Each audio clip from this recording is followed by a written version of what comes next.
Assalamualaikum warahmatullahi wabarakatuh. Nama saya Rizka Julianti. Saya di sini akan menjelaskan tentang etika bisnis yang saya ketahui.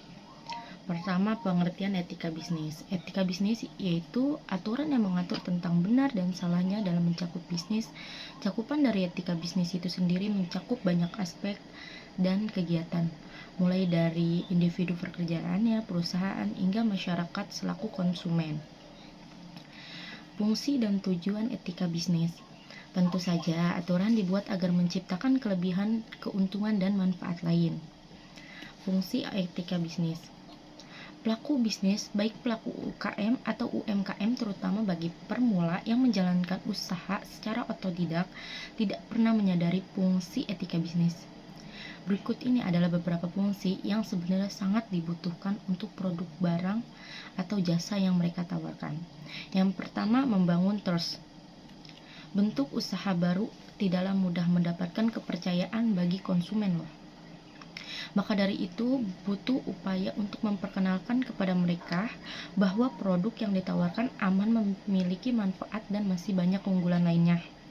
Ketika konsumen sudah percaya terhadap produk, maka konsumen tidak akan peduli dengan berapa harganya.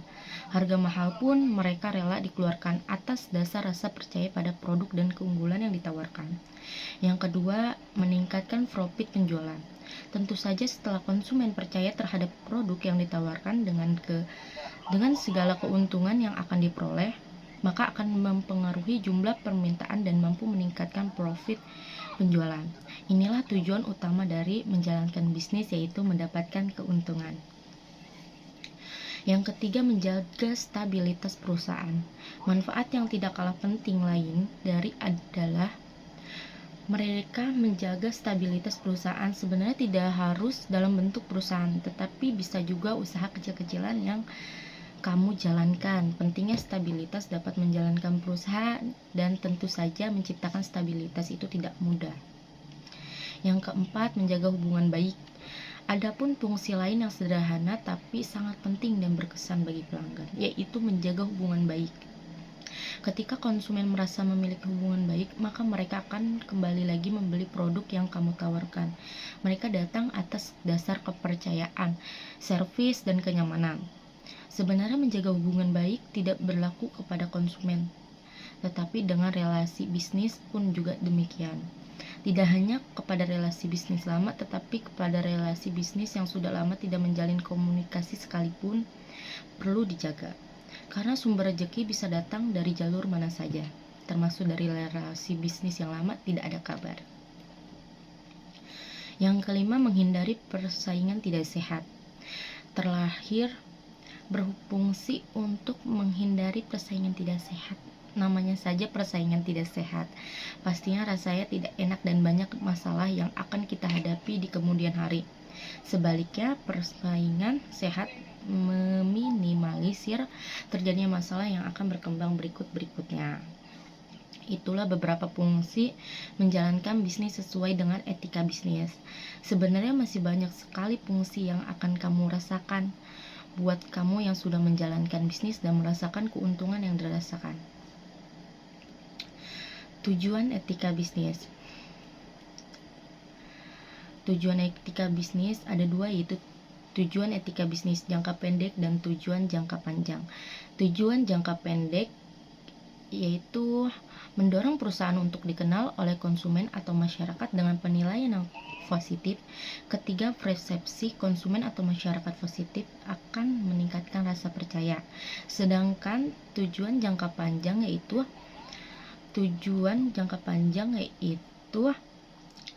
etika bisnis jangka panjang akan lebih langgeng dan syukur usaha tersebut dapat diturunkan sampai ke generasi berikutnya. Butuh upaya keras agar dapat mewujudkan tujuan jangka panjang satu ini. Salah satunya menjaga hubungan baik dan menjaga relasi agar tetap awet dan survive dari godaan dan tawaran-tawaran cara-cara curang. Itulah tujuan etika bisnis. Semoga sedikit pembahasan tentang tujuan etika bisnis ini bermanfaat. Berikutnya kita melanjutkan pembahasan tentang prinsip etika bisnis. Prinsip-prinsip etika bisnis Menjalankan usaha bisnis secara beretika ternyata tidak semua orang atau organisasi atau perusahaan bisa melakukannya. Tentu saja ada alasan mereka beragam, dan yang bisa menjawab alasan tersebut adalah mereka sendiri. Berikut adalah prinsip etika yang menjalankan bisnis. Yang pertama, prinsip kejujuran. Seorang pembisnis harus memiliki mental jujur. Tidak semua orang memiliki mental jujur seperti ini loh. Jadi kelihatan sepele tetapi sulit dipraktikkan. Yang kedua, integritas moral. Termasuk perilaku berintegritas moral. Orang yang tidak memiliki integritas relatif kurang disegani dan dihormati oleh bawahannya atau relasinya. Banyak pola relasi yang tahu bahwa orang tersebut tidak berinteraksi dimanfaatkan mereka. Tentu saja kamu tidak ingin demikian, bukan? Yang ketiga, kesetiaan. Kesetiaan ternyata menjadi prinsip dari etika bisnis. Kesetiaan dalam hal ini menuntut pada ketekunan dalam menjalankan sebuah bisnis. Orang yang sering gonta-ganti menjalankan bisnis relatif kurang menarik bagi konsumen karena terkesan pelimpan dan tidak teguh pada ideologinya. Yang keempat, otonomi. Prinsip yang tidak kalah penting adalah otonomi. Seorang pembisnis harus memiliki keberanian dan ketegasan dalam membuat keputusan, di mana pelaku bisnis harus yakin dengan keputusannya. Ciri orang otonom: tahu risiko dan konsekuensinya yang akan ditimbulkan dari keputusan yang diambil dan tahu peluang bisnis yang dijalankan. Yang kelima itu keadilan.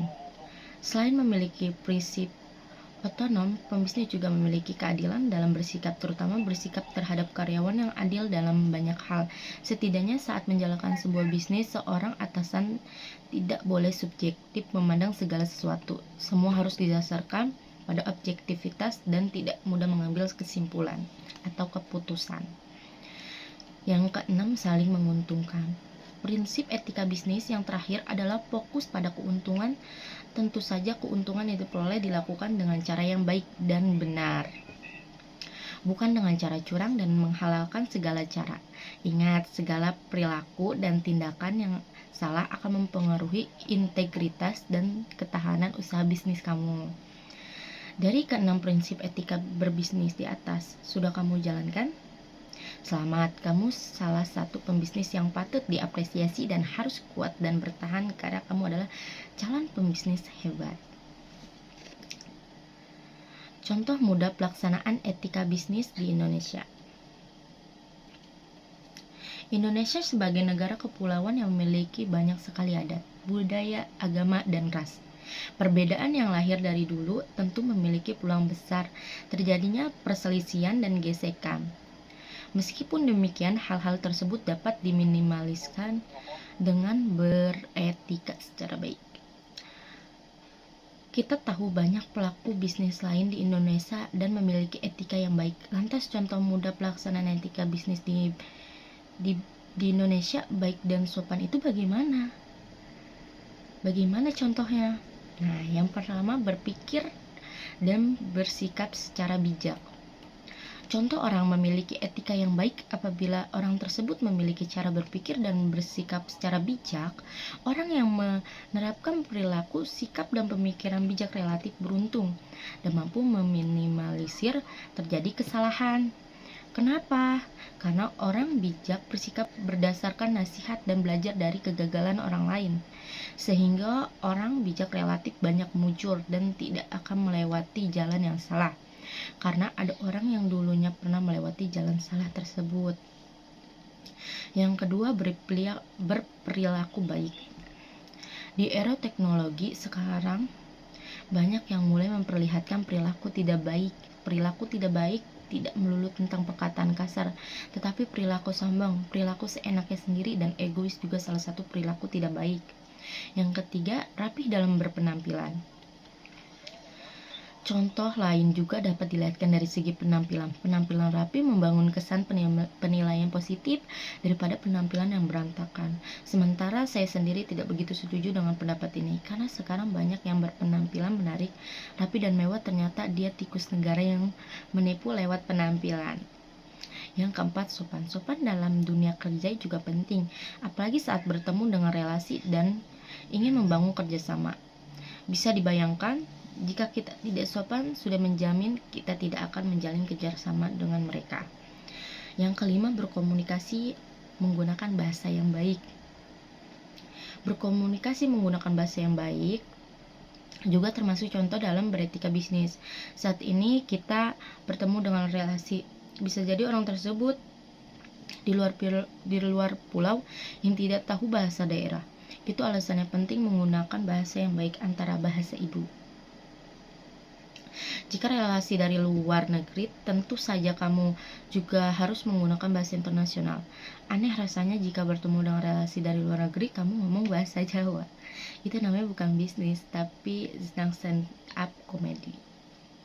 Itulah beberapa ulasan seputar etika dalam bisnis. Ternyata ada cukup banyak ya yang perlu kita perhatikan. Buat kamu yang tertarik ingin menjalankan usaha bisnis, sudah seharusnya menerapkan sedikit demi sedikit ulasan yang di atas. Ingat, menjalankan bisnis dari nol itu tidak mudah. Butuh proses dan membangun modal. Modal tidak selalu uang nol loh. Bisa saja menyiapkan modal mentalitas. Mengingatkan saat terjun di dunia bisnis, mental adalah dasar paling utama. Orang-orang yang punya modal uang banyak, jika mentalnya tidak tahan banting ya percuma. Orang yang memiliki mental baja dan tidak memiliki modal uang, kamu bisa mencari inspektor dan tetap kuat menjalankan bisnisnya. Semoga ulasan artikel yang keterbatasan ini memberikan semangat dan kekuatan buat kamu yang masih ragu membangun bisnis. Semoga bermanfaat ya. Sekian dari saya. Wassalamualaikum warahmatullahi wabarakatuh. Dadah.